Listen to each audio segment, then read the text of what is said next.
ये डॉक्टर जयशंकर ने basically he was telling, he was basically, in other words, he was educating or he was trying to give a lecture. As we're having this discussion, this torture discussion, what do you think about Western democracy?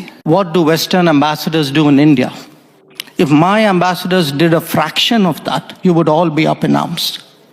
So I think there are double standards here. मैं जयशंकर को सुनता हूँ sir, मैं वो foreign of trips पे sir वो उसने European सारे बैठे हुए थे, उन्होंने कहा एक तो आप इस खत से निकल आए कि आपकी लड़ाई हमारी लड़ाई है. The mark you see on my nail is a mark of a person who's just voted. To self-appointed custodians, people who've never fought an election, who are nothing to do with democracy, actually telling the rest of the world what is right and what is wrong in democracy. And I think it is, to me, inevitable. इसी तरह मोदी के जो foreign minister है वो भी बड़े सख्त उन्होंने घूर रहे हैं. तो मैं ये समझता हूं कि अमेरिका ने मोदी को फोर्स किया है कि उनसे ऑयल गैस भी खरीदे. मुझे तो कभी कभी लगता है सर, जो मैं उनको देखता हूँ, मैं फॉरेन ट्रिप्स देखता हूँ, फॉरेन वो जिस तरह उन्होंने मिडिल ईस्ट में सर हमारा होल्ड था, मिडिल ईस्ट में वो मनूवर कर गए, फिर यूरोप में मैं देखता हूँ कि वो अपने मामलात कर गए, वो रशिया के साथ अपने मामलात देख रहे हैं, वो चाइना के साथ अपने मामलात देख रहे हैं.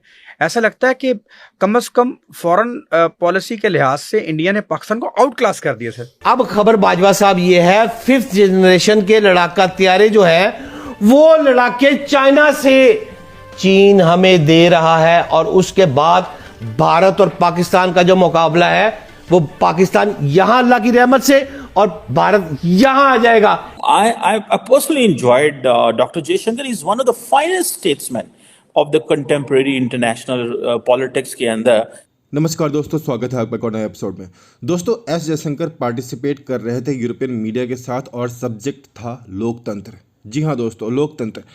जो वेस्टर्न मीडिया अपनी पीठ थपथपाते रहता है. अगर हम वेस्टर्न कंट्रीज़ की बात करें तो वो कहते हैं कि हम सबसे फादर ऑफ डेमोक्रेसी हैं और हमारे जैसा डेमोक्रेसी कहीं भी नहीं है.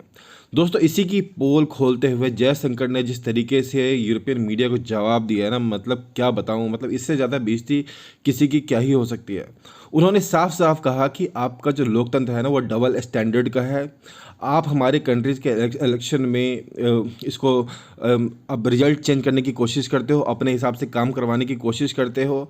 और साफ साफ ये भी बोला कि अगर हम ऐसा काम अगर वेस्टर्न वर्ल्ड में करते हैं तो हमारे साथ अच्छा सलूक फिर नहीं किया जाता. और उन्होंने साफ साफ कहा कि ऐसा डबल स्टैंडर्ड नहीं होना चाहिए.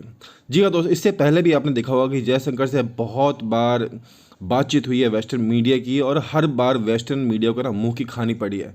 और इस पर जो पाकिस्तानी मीडिया का रिएक्शन निकल कर आ रहा है वो तो काफ़ी इंटरेस्टिंग है. So without wasting any time चलिए हम लोग वीडियो शुरू करेंगे. हो सके तो चैनल को सब्सक्राइब कर वीडियो को लाइक भी कर लीजिएगा. जय हिंद, जय भारत. बाजवा साहब, आपकी सारी बातें अपनी जगह पे दुरुस्त होंगी, लेकिन अगर आप जरा थोड़ा सा गौर कर लेना कि इस वक्त हो क्या रहा है.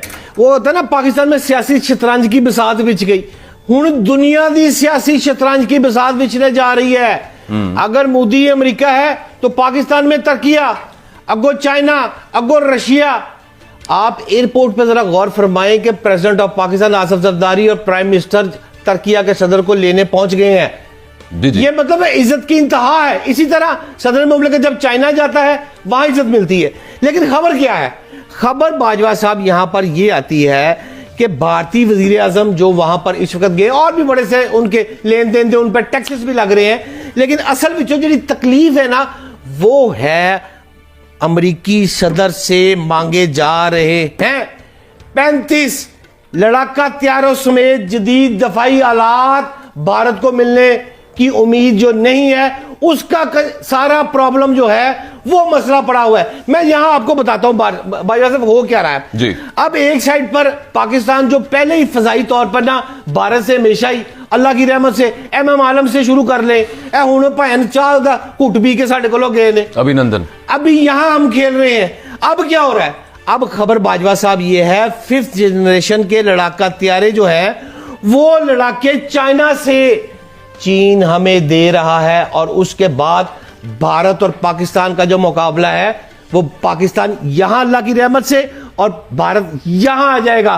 क्यों आएगा?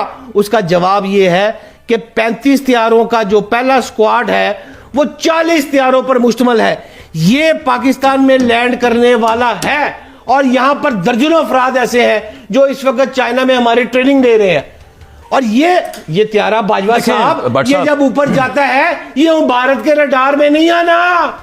To self-appointed custodians, people who've never fought an election, who are nothing to do with democracy, actually telling the rest of the world what is right and what is wrong in democracy. And I think it is, to me, inevitable that it will be challenged. My second issue, is, look, every country has its mainstream politics. It has its outliers, okay?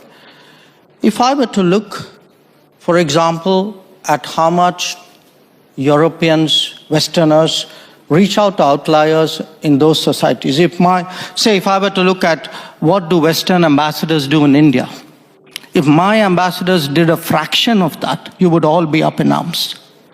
So I think there are double standards here. मैं जयशंकर को सुनता हूँ sir, मैं वो foreign of trips पे sir वो उसने European सारे बैठे हुए थे, उन्होंने कहा एक तो आप इस खत से निकल आए कि आपकी लड़ाई हमारी लड़ाई है और हमारे मसले आपके मसले नहीं हैं। इस खत से ज़रा निकल आए। यूरोप का मसला सारी दुनिया का मसला होना चाहिए और सारी दुनिया का मसला यूरोप का मसला नहीं होना चाहिए।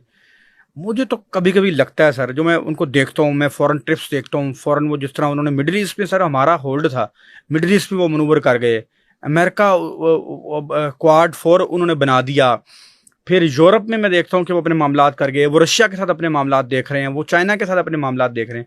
ऐसा लगता है कि कम से कम फॉरेन पॉलिसी के लिहाज से इंडिया ने पाकिस्तान को आउट क्लास कर दिया सर।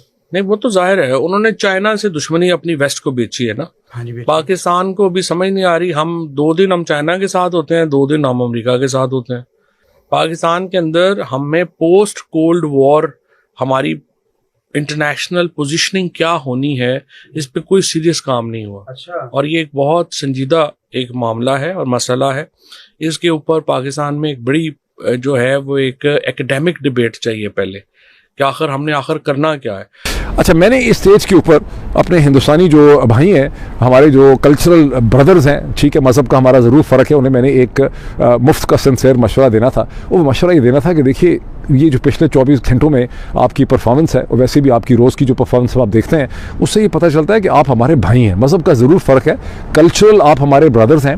पता नहीं किस तरह से आपके जहन में ये तासुर डाल दिया गया है कि आप कोई पता नहीं कल्चरली हमसे सुपीरियर है, या कोई इंटेलेक्चुअली आप हमारे से सुपीरियर हैं। कि जो सारी आपकी निस्बतन बेहतर परफॉर्मेंस दुनिया में नज़र आती है, ये आपकी पॉपुलेशन के साइज़ की वजह से है और उसी वजह से आपकी इकॉनमी का भी साइज़ है। वरना आपकी $4 ट्रिलियन की इकॉनमी है और वहाँ पर चीन की 19-20 ट्रिलियन डॉलर की इकॉनमी है, वो मुसलसल आगे बढ़ रही है, आबादी आपकी बराबर है। हालांकि चीन जो है, जब 1948 में चाइनीज़ रिपब्लिक ने अपना कम्युनिस्ट जो रिपब्लिक ऑफ चाइना है, उसने अपने सफ़र का, पीपल्स रिपब्लिक ऑफ चाइना ने अपने सफ़र का आगाज़ किया, तो वो कम से कम भी 50 बरस से वहाँ पर एक खौफनाक सिविल वॉर, मार धाड़ हो रही थी, जिसके नतीजे में उनका सारा स्ट्रक्चर जो है वो तबाह हुआ और मिलियंस ऑफ लोग जो हैं वो मर गए। बॉक्सर्स वॉर जो है ना 19th सेंचुरी की चीन में, उससे लेकर नेशनलिस्ट रिबेलियन, फिर उसके बाद जापान का इन्वेजन, फिर उसके बाद कम्युनिस्ट स्ट्रगल, तो उसमें उनकी तमाम सिविल वॉर का वो टाइम पीरियड है।